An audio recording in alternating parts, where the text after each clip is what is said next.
They didn't abandon their worlds, they were hunted out of them. The Sumerian texts describe a force that followed the Anunnaki from planet to planet, triggering sudden evacuations and the complete erasure of entire civilizations. Whatever was chasing them was so terrifying, they erased its name and ran anyway. The gods who built the first cities were afraid of something, not metaphorically. The tablets say so directly, in the oldest written language on earth, pressed into clay by scribes who were recording what they had been told, not what they had imagined. And the beings those scribes described, the Anunnaki, do not read like conquerors. They read like survivors. They arrived after catastrophe. They imposed order on ruins. They created humanity not at the beginning, but at a breaking point. And then, quietly or systematically, they withdrew. If that pattern feels familiar, it may be because the same texts that describe their arrival also describe what was following them, and those descriptions have survived, intact, in museums on 4 continents, waiting for someone to stop reading them as myth and start reading them as record. On a Tuesday afternoon in the Mesopotamian galleries of the British Museum, most visitors move quickly. They glance at the carved reliefs, the winged figures, the bearded kings, the long processions of tribute bearers, and they move on. But near room 55, past the colossal Lamassu Gate Guardians, there is a much quieter case. It holds 7 clay tablets, each roughly the size of a human hand, each fractured, each covered in small wedge-shaped marks, arranged in careful rows. The museum label reads, Enuma Elish, Babylonian Creation Epic, circa 1100 BC. It offers a sentence or two about Mesopotamian religious tradition, and suggests that the text explains natural phenomena through divine narrative. The label is not wrong, but it is incomplete in a way that matters. Because the Enuma Elish does not open with the serenity of creation. It opens with fear. The primordial gods, the first beings to exist, are afraid of the noise their own children are making, afraid that something will be disturbed, afraid that a cycle they cannot fully control is beginning again. Before the first act of creation, before land is separated from water, before a single human being is formed, the oldest beings in the universe are already retreating. That is not how a mythology of divine supremacy begins. That is how a chronicle of inherited catastrophe begins. Settle into wherever you are. Let the sounds around you soften. The story ahead does not require you to believe anything. It requires only that you be willing to follow the oldest written record in human possession back to the question it was always asking. A question its authors clearly did not know how to answer, only how to preserve. The tablets in that British Museum case were not always in London. They were not always intact. They were, in fact, largely destroyed before they were saved, which is precisely how they survived. In 612 BC, a coalition of Babylonian and Median forces sacked Nineveh, the great Assyrian capital on the eastern bank of the Tigris. How the city had stood for centuries as one of the ancient world's most formidable centers of accumulated knowledge. Its ruler, Ashurbanipal, a king who was, unusually, literate, had spent decades systematically collecting the written records of every civilization under Assyrian influence.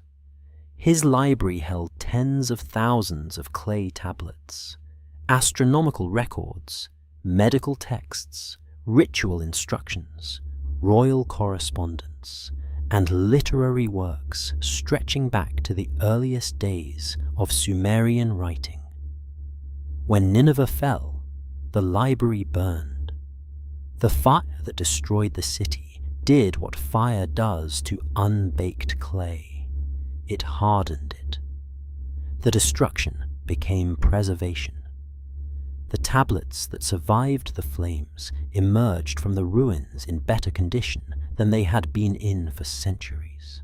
The British archaeologist Austin Henry Layard recovered them in the 1850s during excavations beneath the mounds of Kuyunjik, the central hill of ancient Nineveh. Thousands of fragments, many of them fused together by heat, were catalogued and shipped to London in wooden crates. For decades, they sat in storage because no living scholar could read the script they carried. Cuneiform, the system of writing pressed into wet clay with a reed stylus, had been a dead language for nearly 2,000 years. Its gradual decipherment in the 19th century was one of the great intellectual achievements of the modern era, requiring the combined effort of scholars working from trilingual inscriptions, much as the Rosetta Stone had unlocked Egyptian hieroglyphics a generation earlier. In the 1870s, a young self-taught assistant at the British Museum named George Smith began working his way methodically through the Nineveh fragments. He had taught himself cuneiform in his spare time, working evenings after his regular duties were finished. In 1872, he identified a tablet that described a great flood, a narrative so structurally similar to the account in Genesis that when he announced his findings to the Society of Biblical Archaeology in London, the audience reportedly included Prime Minister William Gladstone. The room understood immediately that something had shifted. The flood story, long held as unique to the Hebrew scriptures, was older than the scriptures. It had been written down in Mesopotamia centuries before the oldest books of the Bible were composed. But the flood tablet was a fragment of a larger structure, or the Enuma Elish, the text that contained it, told a deeper story, one whose implications have taken far longer to work through. That story describes not the origin of the world, but the arrival of beings into a world that had already been through something terrible. It describes their conflicts, their exhaustion, their strategies, and their eventual departure. It describes, in short, the same pattern that appears across every major Mesopotamian text from the same period, a pattern of beings who never quite settled, who never quite won, and who never quite stayed. To understand what those tablets are describing, it helps to know the landscape in which these stories first took shape. Southern Mesopotamia, the flat alluvial plain between the Tigris and Euphrates rivers, is not, by any reasonable measure, a hospitable place. In summer, the heat presses down to 120 degrees. The soil is fertile enough in the narrow strips along the riverbanks, deposited by millennia of flooding. But there is almost no stone. almost no timber, no metal ore, no natural resources beyond mud and water, and the crops that can be coaxed from that mud through sustained, coordinated labor. The rivers themselves are not gentle. They flood unpredictably and violently. The terrain offers no natural boundaries, no defensible high ground, no sheltering geography of any kind. This is not where civilization should have emerged. And yet, inscriptions and stratigraphic layers both confirm it did. Around 4500 BC, settlements appeared at sites we now call Eridu, Uruk, and Ur, cities that would eventually house tens of thousands of inhabitants, and with irrigation networks extending miles across the floodplain, temple complexes that served simultaneously as administrative centers and ritual facilities, and writing systems capable of recording not just commercial transactions, but cosmological history. Everything we recognize as the infrastructure of complex civilization appears here, in this unlikely landscape, within a span of roughly 2,000 years. Archaeological chronologies confirm the sequence, and the people who built those cities, who invented writing specifically to track their increasingly intricate affairs, left behind consistent records of who they believed was responsible. Those records name the Anunnaki. They do not describe them as vague divine forces or natural phenomena personified, while the Sumerian and Babylonian texts treat them as individuals, specific, named, with documented personalities, recorded disagreements, and relationships that remain consistent across 3,000 years of separate literary tradition. Anu, the sky god, patriarch of the assembly, described as distant, deliberative, reluctant to intervene directly. Enlil, lord of the air and the storm, commander of operations on Earth, stern, capable of sudden and violent decisions, the figure most often associated with the choice to reduce human population when it grew too loud, too numerous, too difficult to manage. Enki, god of fresh water and deep knowledge, the pragmatist, the diplomat, the one who consistently found ways to preserve what Enlil wanted destroyed. Ninhursag, the specialist in biological creation, or the one the texts credit with the actual mechanics of making human beings. Inanna, goddess of love and war simultaneously, impulsive, ambitious, the only figure in the canon who voluntarily descended into the underworld and came back changed. These are not symbolic constructs. They are characters, with distinct voices, traceable motivations, and narrative arcs that cross dozens of separate texts written across different centuries and different ruling dynasties. The consistency itself requires explanation. And threaded through all of it, in every text, in every period, is the same unresolved tension. The Anunnaki are powerful, yes, but they are not at peace. They are managing something they did not originate. They are maintaining systems that require constant attention. They are afraid, at a level the texts never quite explain, of what happens if attention lapses. The question the tablets keep raising, without ever answering directly, is what exactly they were afraid of losing control of. and why, after everything they built here, they eventually left.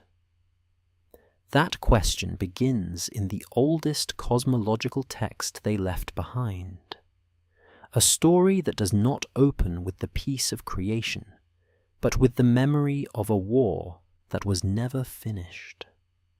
The story does not begin with creation. That is the first thing the tablets get wrong, or rather, the first thing our reading of them gets wrong. We have spent a century and a half classifying the oldest written cosmological texts on Earth as creation myths, as origin stories, as the ancient world's attempt to explain thunder and flood and the movement of stars through narrative rather than science. Oh, that framing is comfortable. It keeps the texts at a safe distance.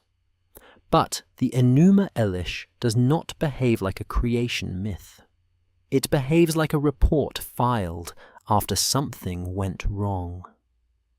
The text opens in silence, not the peaceful silence of a world not yet made, but the uneasy silence of a world holding its breath.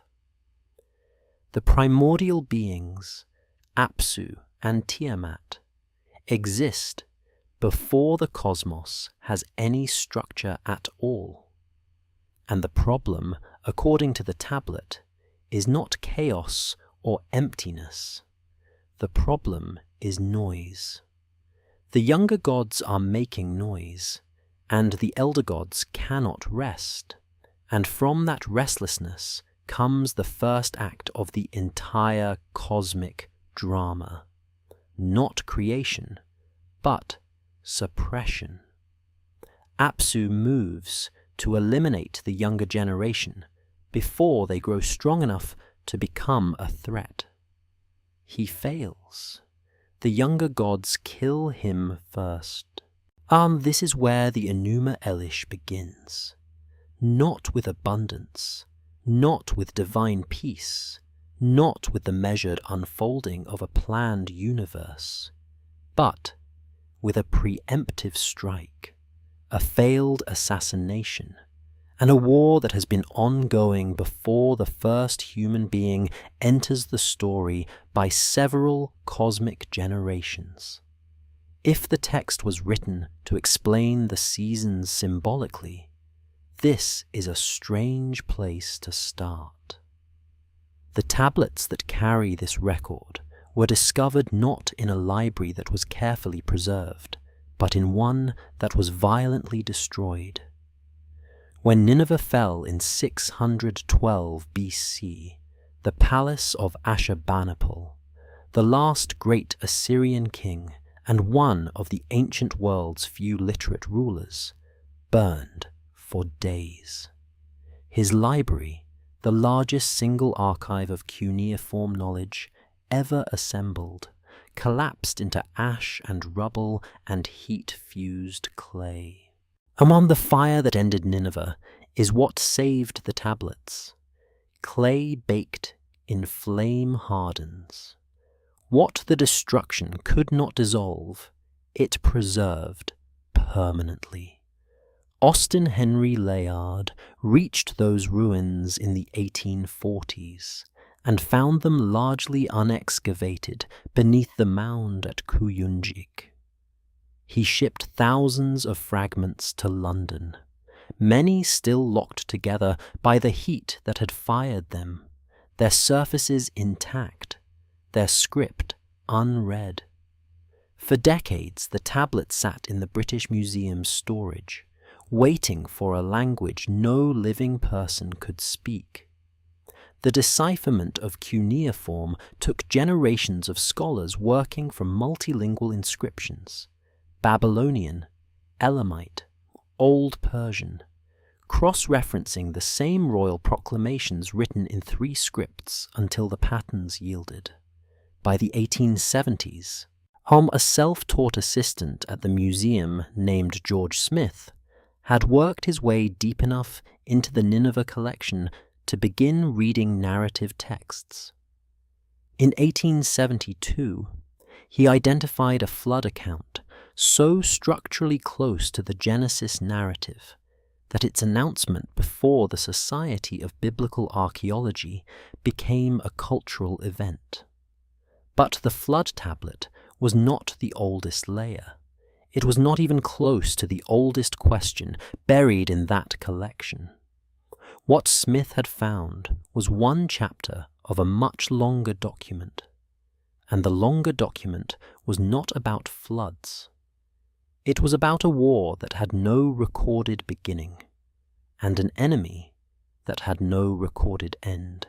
The Anunnaki appear throughout these texts not as metaphors for atmospheric forces, not as poetic stand-ins for natural phenomena, but as recorded individuals, named, described, with documented disagreements and traceable decisions made across centuries of separate literary tradition. Enlil issues commands. Enki countermands them quietly. Ninhursag negotiates outcomes. Their disputes have consequences that later texts return to and resolve. That consistency across different scribal schools, different ruling dynasties, different centuries, does not read like the drift of evolving mythology. It reads like a shared memory being carefully maintained. And threaded through every account of their actions on Earth is something the institutional labels in Room 55 of the British Museum do not mention. The Anunnaki were, from the first tablet to the last, managing a situation they had not originated, containing something they had not created, holding a line that the texts quietly suggest had already been broken somewhere else before they arrived here. Which raises the question the tablets circle without ever answering directly. If they arrived already afraid, what had already happened to them before Earth became part of the story? The cosmos, according to the oldest written account of its origin, was not made. It was salvaged. That distinction is not a minor theological nuance.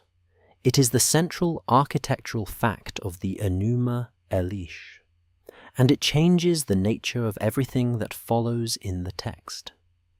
Because a salvaged world carries the memory of what it was salvaged from, the materials remain. The enemy that provided those materials does not entirely disappear. And the beings who did the salvaging know, better than anyone, exactly how fragile the result is. Before Marduk raises his weapon, as before the war council of the gods convenes, before any act of ordering or naming or structuring occurs, the Enuma Elish describes a condition of primordial coexistence. Apsu, the freshwater deep, and Tiamat, the saltwater abyss, exist together before anything else. Their waters mingle. From that mingling, the first gods are generated. What happens next is not a golden age. The younger gods are restless. Their noise, and the text is specific that it is their noise, their movement, their gathering energy, disturbs the elders. Apsu brings his concern to Tiamat. He wants the disturbance ended. He wants the younger generation eliminated before it becomes ungovernable. Tiamat refuses. The text records her as reluctant, even protective, in this early moment. She does not want her children destroyed. Our Apsu moves anyway, and the younger gods learn of the plan before he can act. Enki, god of wisdom and deep water, strikes first. He casts a sleeping spell over Apsu, kills him in his sleep, and establishes his dwelling over the deep where Apsu once resided. He takes the slain elder's power as his own foundation. The cosmos has not yet been created, and already there has been a killing. Tiamat does not grieve quietly. The tablets describe her transformation, from reluctant elder to something else entirely. She assembles an army. She creates monsters, serpents, dragons, storm demons, creatures whose descriptions the scribes recorded with unusual precision. She appoints a new commander, a god named Kingu, elevates him to a rank the text treats as illegitimate, and gives him a power object called the Tablet of Destinies, a physical artifact in the logic of the text that confers supreme authority over existence. The younger gods panic. They send their most capable members forward one by one to confront Tiamat. Each returns without engaging. The texts do not dwell on why. They simply record that the gods, faced with what Tiamat had become, could not move against her. It is Marduk who agrees to fight, but his agreement comes with a condition. This is the detail that most retellings pass over too quickly. Marduk does not volunteer out of courage or divine duty. He negotiates. He convenes the assembly of gods and states his terms explicitly. If he defeats Tiamat, supreme authority passes to him permanently. His word becomes law. His decisions become irreversible. And all the other gods must agree before he raises a weapon. They agree. They have no alternative. Victory in the Enuma Elish is not a gift. It is a transaction. Marduk kills Tiamat. The account of how he does it is clinical rather than triumphant. He drives winds into her open mouth, inflating her body so she cannot close it, then splits her with his spear. What follows is construction. He takes her body apart and builds with it. Her skull becomes the sky. Her eyes become the sources of the Tigris and Euphrates. Her tail curves upward to form the arc of the Milky Way. Her lower half becomes the earth beneath the gods' feet. The world is not created from nothing. It is assembled from a corpse. And here is what the text records next, quietly, almost as an administrative note. Tiamat's monstrous army is not destroyed. Her creatures are captured, bound, and stationed at the gate of the underworld as permanent guardians. Kingu is executed, but his blood is used to create human beings. The Tablet of Destinies is confiscated and placed under divine authority. Nothing is eliminated. Everything is repurposed. The enemy is not ended, only reorganized. Scholars classify this as mythological cosmology, the ancient mind's attempt to explain creation through narrative conflict. That classification may be accurate, but it does not explain why a story written to account for the origin of the world would take such care to specify that its greatest threat was never destroyed, only contained. Why the monsters are still stationed at the gate. why the tablet of power changes hands rather than disappears, or why the material of the cosmos retains the identity of what it was made from. A mythology built to celebrate divine supremacy does not typically leave its enemy intact at the edges of the universe, which raises the question the Enuma Elish never answers directly. If the greatest threat was only reorganized and not erased, what was the Anunnaki's plan when the reorganization failed to hold? The gods never claimed to have won. That is the part of the Mesopotamian record that tends to go unremarked. The texts describe victories: Marduk over Tiamat, Enlil over the primordial flood, the assembly of gods over one rebellion after another. But if you read past the moment of triumph, past the celebration and the redistribution of divine titles, what the texts consistently describe afterward is not peace. It is maintenance, constant, our exhausting, ritually precise maintenance of something that was never fully subdued. The enemy did not die. It was filed away. In the Sumerian understanding of the cosmos, the underworld was not an afterlife in the way later traditions imagined it. It was a place with a specific structural function. The Sumerians called it Kur, literally the great below, a vast subterranean realm sealed from the world above by gates, each one guarded, each one locked with mechanisms. The texts describe in procedural rather than poetic terms. The dead went there. But they were not the primary reason for the locks. Across multiple Mesopotamian texts, Kur is where things that could not be destroyed were placed when they could no longer be allowed to move freely. Tiamat's army, the serpents, the dragons, all the Lahmu, were not killed after Marduk's victory. The Enuma Elish records them as bound and stationed. Their existence continued. Only their freedom was revoked.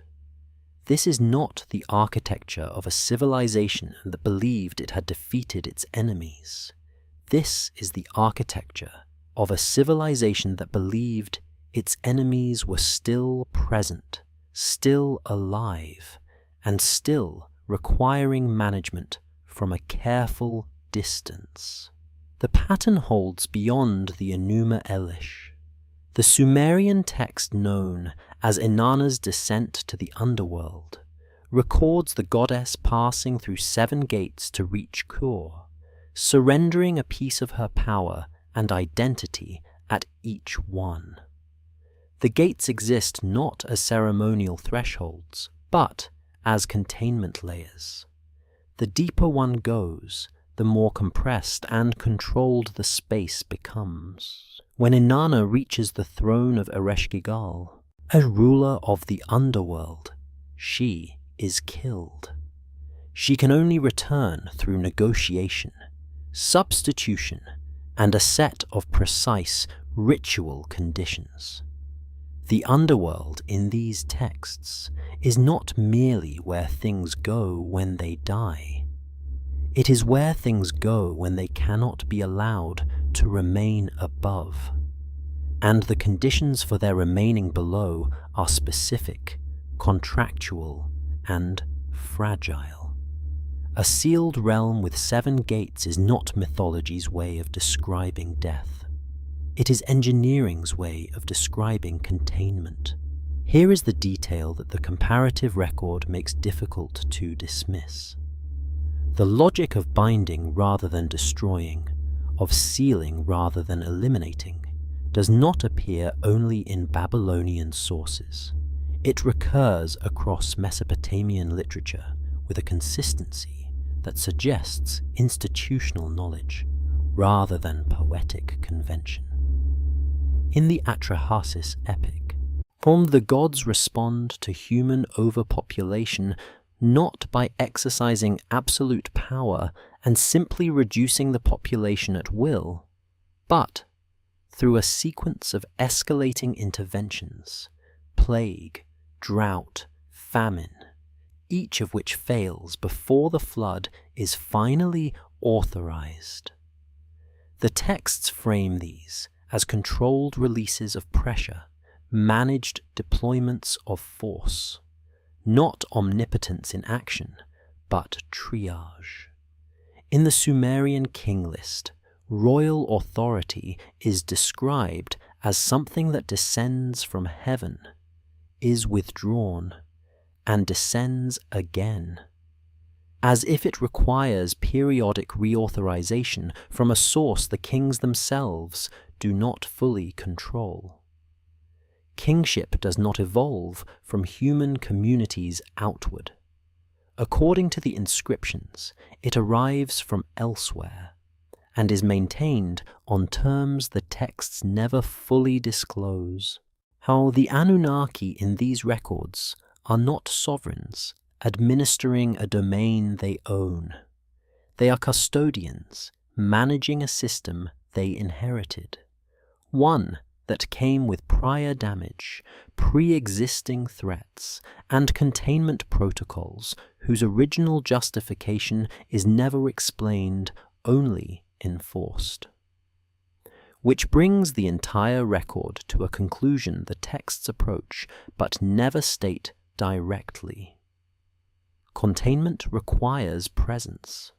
It requires attention, ritual, maintenance, and the continuous application of whatever force keeps the sealed things sealed. The monuments, the temples, the incantations, the purification rites. The texts do not describe these as expressions of devotion. They describe them as operational necessities. And operational systems fail when the operators leave. The gods the texts record did eventually leave. Whilst the question the Mesopotamian record never answers, the one that sits at the edge of every sealed gate and every bound monster and every ritual instruction preserved in clay, is what happens to a containment system when no one is left to maintain it.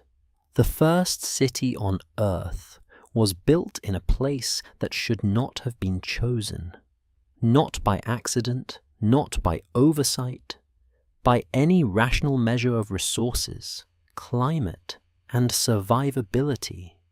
The alluvial plain of southern Mesopotamia was among the least promising locations on the planet for the emergence of complex civilization. No stone, no timber, no metal deposits. Summers that drove temperatures past what most living systems can sustain for extended periods. Winters that converted the flat terrain into standing lakes without warning. And rivers that flooded not on predictable cycles, but on their own erratic schedules, reshaping the landscape faster than permanent infrastructure could accommodate. And yet, Eridu, the oldest city in the archaeological record, its foundation layers dated by excavation to around 5,500 BC, was built precisely here, not on a defensible ridge, not near a mountain pass, not adjacent to any natural resource the city's inhabitants could extract and trade. It was built in the deep south of the plain, at the edge of the marshlands, in what would have been one of the most logistically demanding environments a settled community could occupy. The Sumerians knew this. Their own texts do not describe Eridu as a paradise. They describe it as the first place the gods established, the first location where kingship descended from heaven, the first site of a temple, the first point of contact between the Anunnaki and the physical surface of the earth. The choice of location, in other words, was not made by the people who lived there. According to their own records, it was made before they arrived. What followed Eridu was Uruk, then Ur, then Nippur, Lagash, Sippar, cities emerging across the southern plain in a pattern that archaeological chronologies confirm was rapid by any comparative standard. Within roughly 2,000 years, a region with no prior tradition of urban settlement had developed irrigation networks stretching for miles, administrative bureaucracies capable of managing complex labor and resource distribution, and a writing system sophisticated enough to record not just grain tallies, but legal codes, astronomical observations, and cosmological history. The irrigation systems alone deserve attention. The canals that made agriculture viable in southern Mesopotamia were not the work of communities experimenting gradually toward efficiency. The earliest excavated canal networks show coordinated planning across distances that would have required centralized direction. Not the kind of incremental development that emerges organically from small farming communities, but the kind that requires a project, an authority, and a plan that precedes the labor. The Atrahasis epic describes the junior gods digging those canals before human beings existed. The text is specific about the scale and the suffering involved. This was not divine creativity. It was infrastructure work. Here is the detail that the archaeological and textual records together make difficult to rationalize away. The Sumerian city of Eridu is not only the oldest city in the written record, it is also, according to the Sumerian king list, the first place where the divine me were deposited. The me were the fundamental parameters of civilization itself: kingship, priesthood, scribal arts, descent into the underworld, ascent from it, the crafts of the smith and the builder, the protocols of legal judgment. The texts treat them as physical objects, portable, transferable, capable of being stolen or lost. Inanna famously steals them from Enki's temple at Eridu and transports them by boat to Uruk. The texts describe the transfer with the precision of a logistics record, not a symbolic narrative. Civilization, in the Sumerian understanding, was not something that developed. It was something that was installed at a specific location, at a specific moment, by specific beings who had it in their possession before they arrived, which is the point the landscape itself keeps raising. A civilization installed in a hostile environment, built around the containment and maintenance logic already visible in the cosmological texts, administered by beings whose own records describe exhaustion rather than abundance. This does not look like conquest. It does not look like chosen habitation. It looks like relocation under pressure. It looks like beings who needed a place that was remote, difficult to reach, and perhaps difficult to find. Not because it was ideal, but because ideal was no longer available. Why settle a world this demanding unless the alternatives had already been exhausted? The gods went on strike. That is not a metaphor.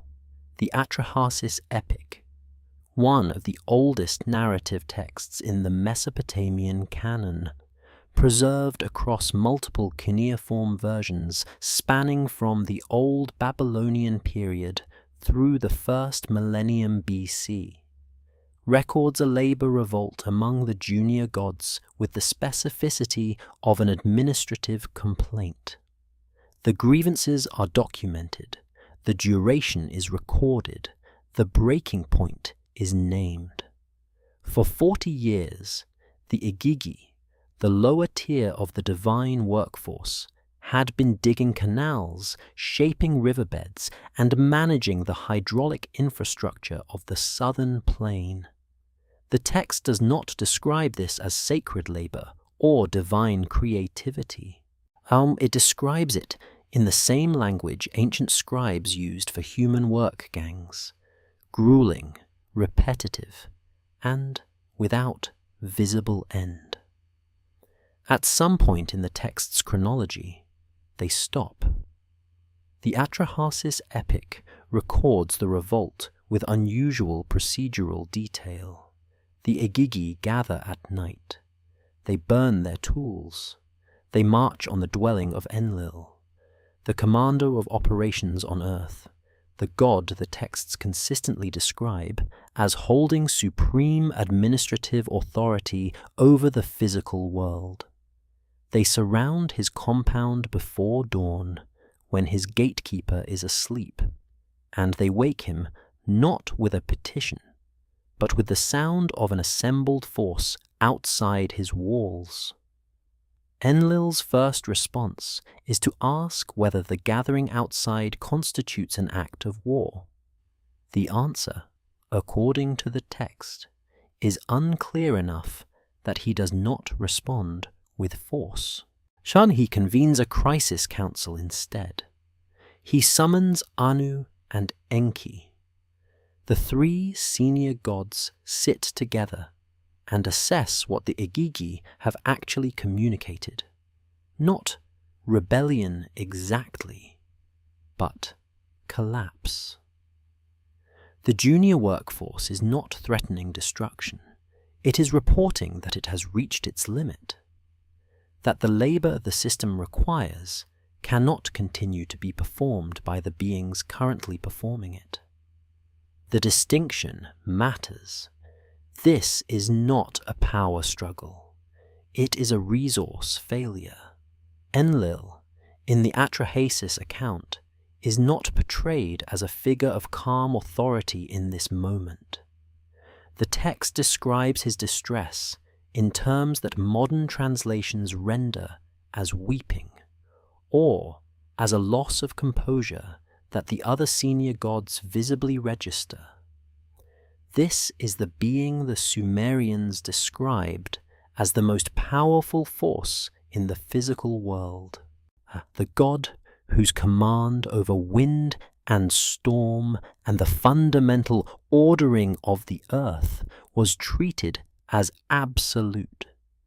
He is sitting in a crisis meeting because his workforce has collapsed and he does not know how to continue the operation without them. That is the midpoint the Atrahasis epic reaches before the solution is proposed. And the solution Enki eventually offers reframes everything that precedes it. Not a renegotiation of labor terms, not a reduction in the scope of the project. The solution Enki proposes is the creation of an entirely new category of being, one that can absorb the work the Igigi can no longer sustain, so that the gods themselves can be relieved of it permanently. The human being in this text is not the culmination of creation. It is a work around. The implications of that framing extend beyond the Atrahasis narrative itself. If the Igigi revolt represents a genuine infrastructure crisis, and the text treats it as exactly that, then the system being maintained was under serious pressure before humanity was introduced. The canals, the ritual protocols, the containment procedures described across earlier texts, all of it was running on a workforce that had reached its breaking point after what the text specifies as 40 years of continuous labor. 40 years, in the divine chronology the Sumerian texts operate within, is not a long time. Other texts speak of the Anunnaki's presence on Earth in terms of hundreds of thousands of years. The Sumerian king list records pre-flood rains lasting tens of thousands of years each, which means 40 years of canal labor was not the accumulation of a long era of sustainable work. It was a crisis that arrived quickly, suggesting that the demands of maintaining this particular location had escalated faster than the available workforce could absorb. Something was pressing. Something was requiring more maintenance than the original operation had anticipated. And the beings responsible for that maintenance were, by the Atrahasis epic's own account, already exhausted before humanity was created to relieve them. If the gods themselves could not keep pace with what the system required, what was the system actually holding back? The oldest written account of human creation does not begin with love or intention or the measured unfolding of a divine plan. It begins with a problem that needs solving before morning. The Atrahasis epic frames the creation of humanity not as a cosmological event, but as an emergency measure. A decision made under pressure by beings who had run out of other options, in the middle of a labor crisis that was threatening the stability of a system already under strain. The timing is not incidental. Humanity is not introduced at the beginning of the story when the gods are strong and the world is new. Humanity is introduced at the point where the existing workforce has collapsed and the infrastructure cannot be left unattended. That sequencing, preserved in clay for nearly 4,000 years, has rarely been treated as the central fact of the creation account. It is.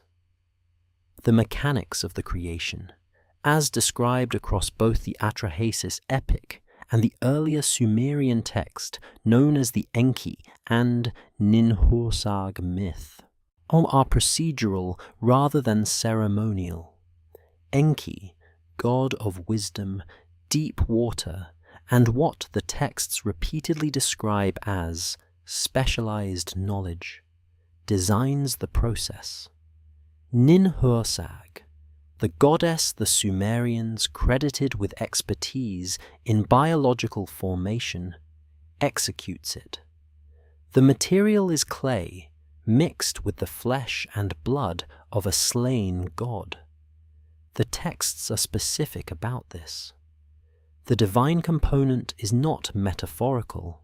It is described as a necessary ingredient, the element that allows the resulting being to carry the cognitive capacity required for the work assigned to it. Without the divine essence, the texts imply, the clay would produce something incapable of managing what the gods needed managed. The first human beings, in this account, are not made to be worshipped before. They are made to work. What the texts record next is the part that tends to disappear in later retellings. The creation process does not succeed immediately. Enki and Ninhursag produce prototypes. The Sumerian texts describe a series of failed forms, beings that emerge incomplete, non-functional, or misaligned with the requirements of the labor they were designed to perform. One account describes creatures that cannot hold their limbs correctly. Another describes a being whose hands will not function. The goddess and the god work through the failures methodically, adjusting, correcting, discarding, until the template produces a result that holds. This is not the image of omnipotent divine creation. This is the image of engineers working through failed iterations under time pressure. The urgency embedded in those failed prototypes is the detail the text does not explain, but clearly assumes the reader understands. There is no leisure in the account. There is no described pause for reflection or celebration between attempts. The process moves forward because the situation that prompted it has not resolved. The igigi are still at their limit. The infrastructure is still unmaintained, and the solution must function before the gap becomes a collapse. The Sumerian word most consistently used to describe what humanity was created to perform is the same word the texts use for the labor the igigi had been doing before the revolt. Not service in the religious sense, not devotion or offering or worship in any theological register the word carries in later traditions. The word describes physical maintenance, the tending of canals, the management of fields, the upkeep of temples as operational facilities rather than sacred spaces. Humanity inherits a job description. The texts record it explicitly. And here is what that explicit record implies, when held against everything preceding it in the Mesopotamian canon. The system humanity was created to maintain, the canals, the containment protocols, the ritual upkeep, was not built for humanity's benefit. It was already in place before humanity existed. It had been operating under divine management for a period the texts describe in astronomical figures, and it had reached a crisis point that required a permanent labor solution. Humanity was not the goal of creation. Humanity was the answer to a question the gods could no longer afford to leave unanswered, which makes the next question unavoidable, and the texts conspicuously quiet about it. If humanity was built specifically to maintain something urgent enough to require an emergency solution, something the gods themselves had been straining to manage, what precisely was at risk of collapsing if the maintenance stopped? Civilization, according to the Sumerians, did not develop. It was delivered. Not gradually, not through the slow accumulation of human innovation across generations, but as a discrete transfer from a specific source at a specific moment, in a form that could be physically carried, physically lost, and physically stolen. The Sumerians had a word for this transferred inheritance. They called it the me. And the way their texts treat the me is unlike anything in any other ancient civilization's recorded understanding of culture or knowledge. The me are not ideas. They are not traditions. They are not the accumulated wisdom of a people. Finding their way toward complexity. In the texts, the me behave like objects, portable, innumerable, capable of being gathered into a boat and transported across water, capable of being seized by force, and capable of being lost in a way that causes civilization itself to diminish. That is not how cultures typically describe their own heritage.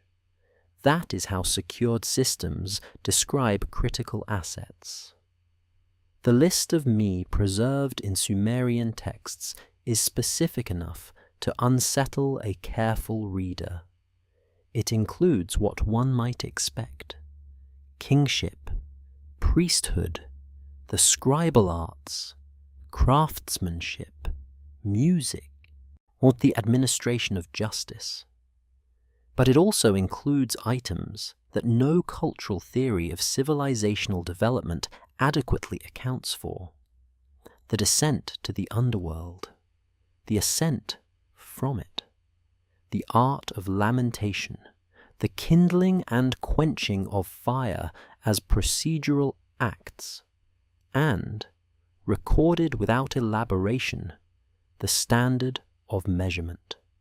Not the invention of measurement, the standard of it, as if measurement already existed, and what was being transferred was the authoritative calibration.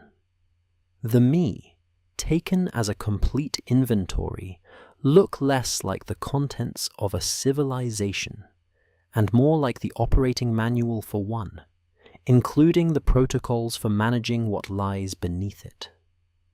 The text that makes this most explicit is the myth of Inanna and Enki. Inanna, goddess of Uruk, travels to Enki's temple at Eridu, the oldest city, the first point of divine contact with the Earth's surface, and returns with the me loaded onto a boat called the Boat of Heaven. Enki, who had custody of the me, gives them to her during a banquet. When he sobers and realizes what he has transferred, he sends emissaries to retrieve them. They fail. The me arrive at Uruk, where Inanna unloads them one by one onto the city's quay. The text records each item as it is unloaded. The scribes who preserved this account listed them with the care of an inventory clerk, not the flourish of a mythologist. This is the midpoint detail that the text does not explain, but cannot conceal. Among the me transferred from Enki's temple to Uruk are the procedures for descent into the underworld and ascent from it, not as metaphor, not as ritual drama, but as operational knowledge listed alongside kingship and the smithing arts as equivalent in kind. Descent and ascent from the underworld are classified in these texts as civilizational technology, as something that can be owned, transferred, and potentially lost. The temples that housed the me were not ceremonial spaces in the way later religious traditions use the word. Archaeological excavations at Eridu, Uruk, and Nippur reveal structures that functioned simultaneously as administrative centers, grain storage facilities, astronomical observation posts, and ritual operation sites. The earliest temple at Eridu, built and rebuilt on the same foundation across at least 17 successive construction phases, shows continuous institutional occupation spanning thousands of years without meaningful interruption. 17 rebuildings on the same site, maintaining the same orientation, the same basic spatial logic, across a period longer than the entire span of recorded Western history. That is not reverence for tradition. That is the maintenance of a precise location for a precise function. The rituals performed in those temples were not optional expressions of devotion. The texts that describe them use language of necessity, procedures that must be performed on schedule, incantations that must be spoken correctly, purifications that must be completed before specific thresholds could be crossed. A ritual performed incorrectly, the texts warn, does not merely fail to please the gods. It produces a consequence. Something changes when the protocol lapses. That is the distinction the Sumerian ritual texts draw quietly but consistently. And order is not the natural state that returns when disruption ends. Order is the product of continuous effort applied against something that is always in the background, pressing the other way. Which raises the question the entire ritual architecture of Mesopotamian civilization implies but never states plainly. Why would order require this level of constant maintenance, precise, unbroken, and consequence-laden, unless what it was holding back never stopped pressing in? After the flood, the gods stopped speaking directly.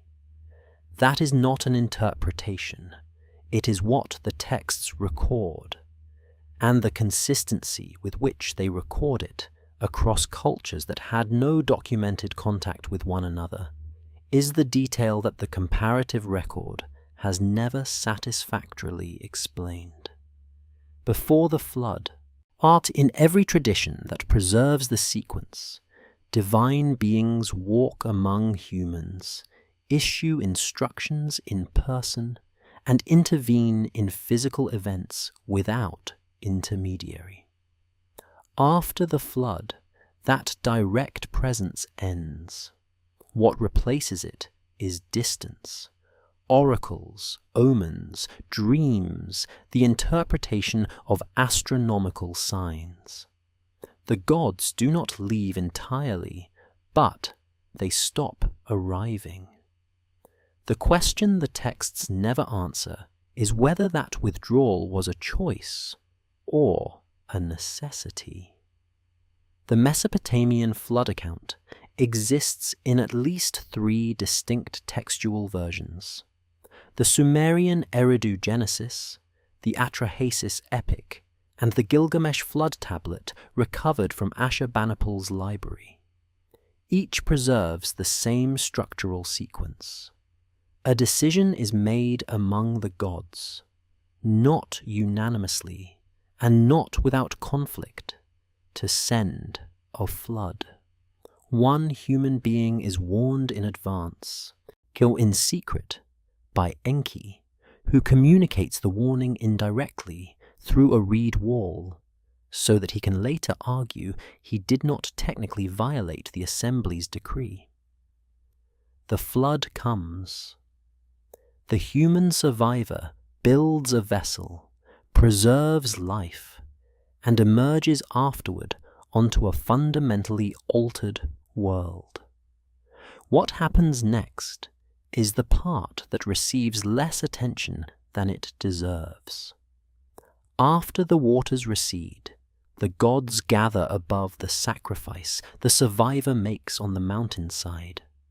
The texts describe them as descending toward the smoke of the offering like flies, a simile the scribes used deliberately, carrying within it an implication of deprivation, of beings who had gone without something they needed during the duration of the flood.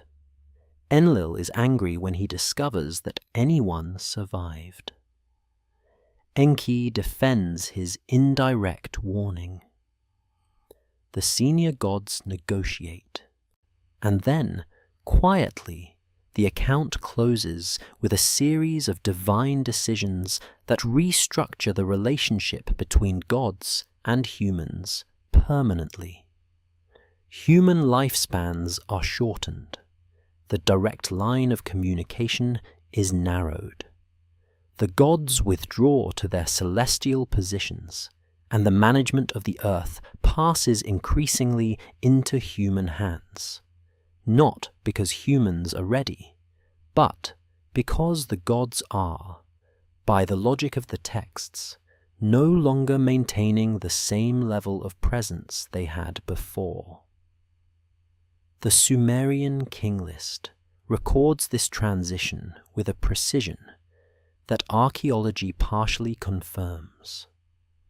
Before the flood, the list records reigns of extraordinary duration, kings ruling for tens of thousands of years each, in cities whose names match the earliest archaeological sites in southern Mesopotamia.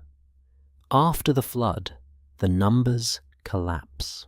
Our post-flood reigns are measured in centuries, then decades. The list does not explain the change.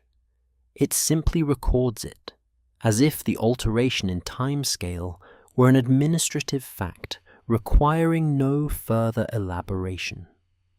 Geologically, there is a flood layer.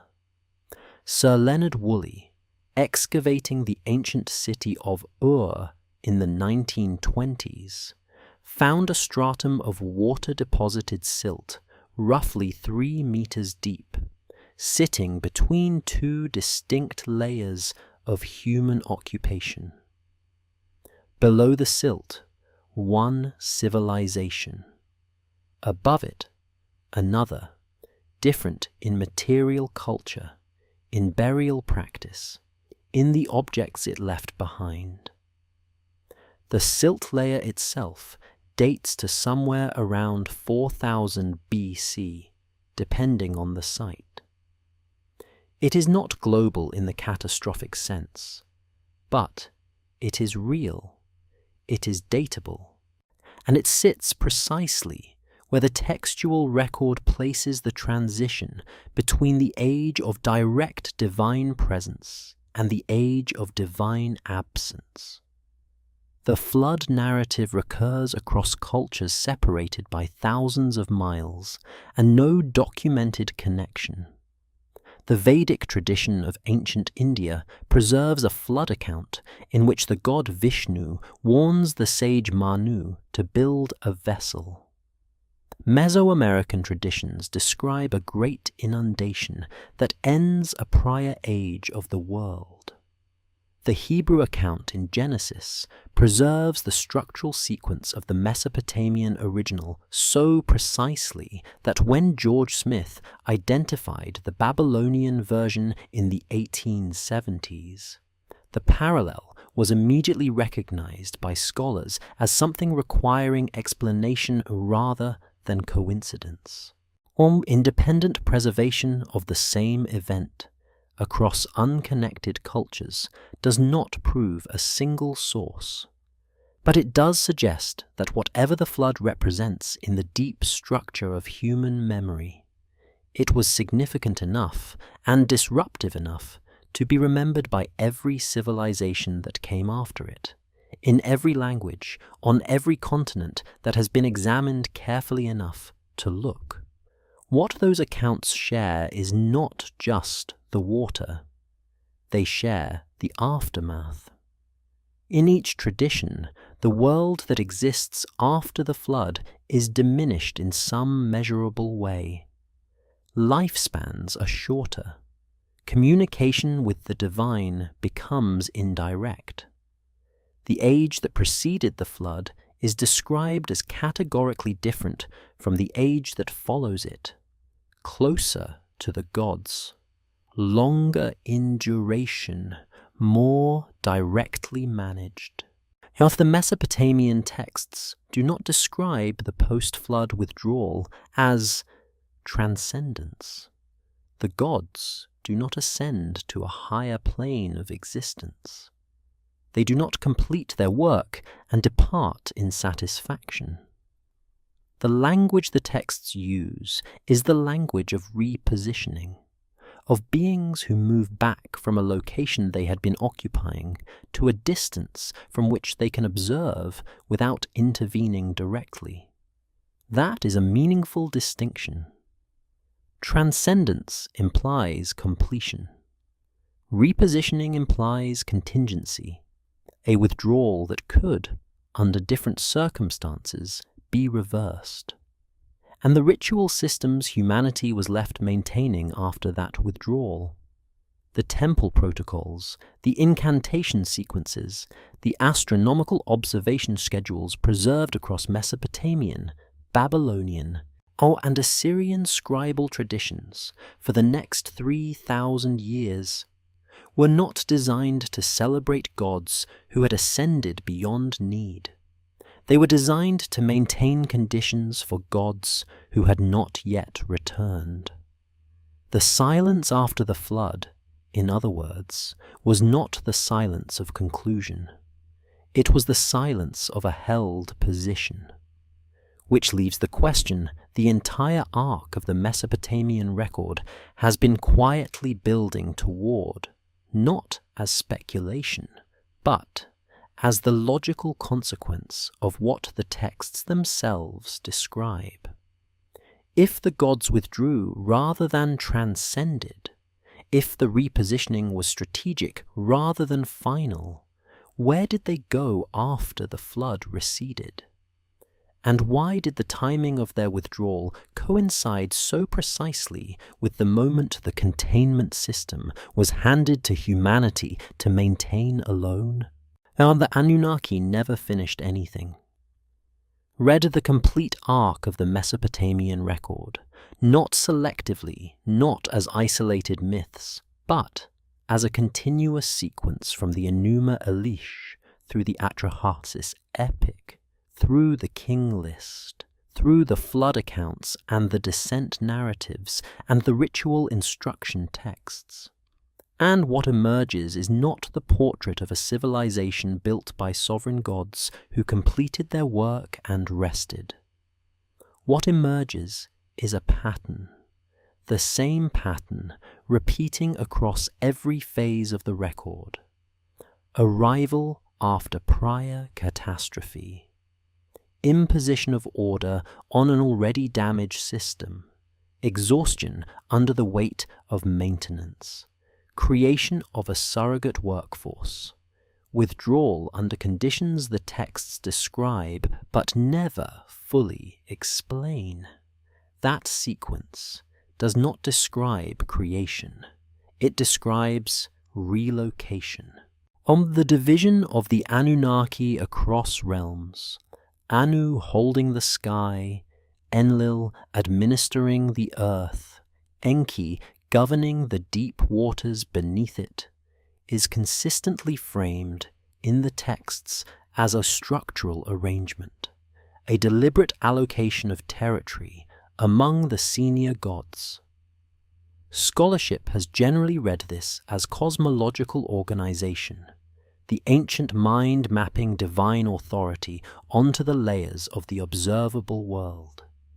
But there is another way the same arrangement reads, when held against everything the texts say about containment, pressure, and the necessity of maintained positions, dispersion as strategy. Not three gods ruling three domains for administrative convenience, but three positions held simultaneously to prevent any single point of failure from collapsing the entire system. The same logic that places monsters at the gate of the underworld rather than destroying them. The same logic that transfers the me rather than simply teaching them. The same logic that warns a single human survivor before a flood rather than allowing the maintenance knowledge to disappear entirely. These are not the decisions of beings who believe they have won. These are the decisions of beings managing a long retreat. Here is what the clay tablets do not contain, and the absence is as significant as anything they preserve. Across the entire cuneiform record, spanning more than 3,000 years of continuous scribal tradition, there is no text that describes the Anunnaki at rest. No account of permanent settlement, no record of a world they built and then inhabited without ongoing conflict, maintenance, or the threat of dissolution pressing against the boundaries they had constructed. Every phase of stability in the record is temporary. Every victory requires a subsequent chapter of containment. Every settlement ends in the same way, with the gods moving back, thinning their presence, and leaving behind a system of ritual and protocol that humanity was charged with continuing in their absence. They were not building forever. They were buying time. The oldest written records on Earth do not end in triumph. They end in silence. A silence the ritual systems were designed to hold open, as if maintaining the right conditions for something that had not yet returned. The tablets do not celebrate. They instruct. They warn. They preserve, with extraordinary precision, the procedures for maintaining a world the gods no longer personally supervised. That is not the archive of a civilization at peace with its own history. That is the archive of a civilization that understood something about its situation that it could not say plainly, and so pressed it into clay instead, in the oldest language humanity possesses, and left it for whoever came after to read carefully enough. The pattern the Mesopotamian record preserves is not unique to Mesopotamia. The same sequence, descent, imposition of order, exhaustion, withdrawal, surfaces in the Vedic accounts of the Devas, in the Hebrew tradition of the Watchers, in the Greek memory of the Titans bound beneath the earth rather than destroyed. Independent traditions across cultures that did not share scribal lineages, as preserving the same structural memory in different languages. A pattern that appears once is an event. A pattern that appears across every ancient civilization that recorded its own origins in sufficient detail is something closer to a report. And reports, by their nature, describe something that actually happened, which returns the entire record to the question it has always been asking, not loudly, not with urgency, but with the quiet persistence of clay tablets that survived fire and flood and the collapse of every empire that once claimed custody of them.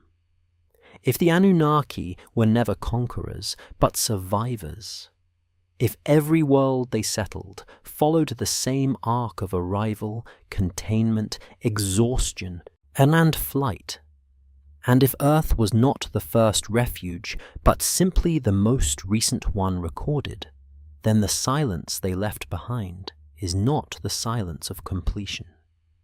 It is the silence of beings who moved on because staying was no longer an option. And somewhere in that silence is the question. The tablets were always too careful to answer directly. What happens when there are no refuges left?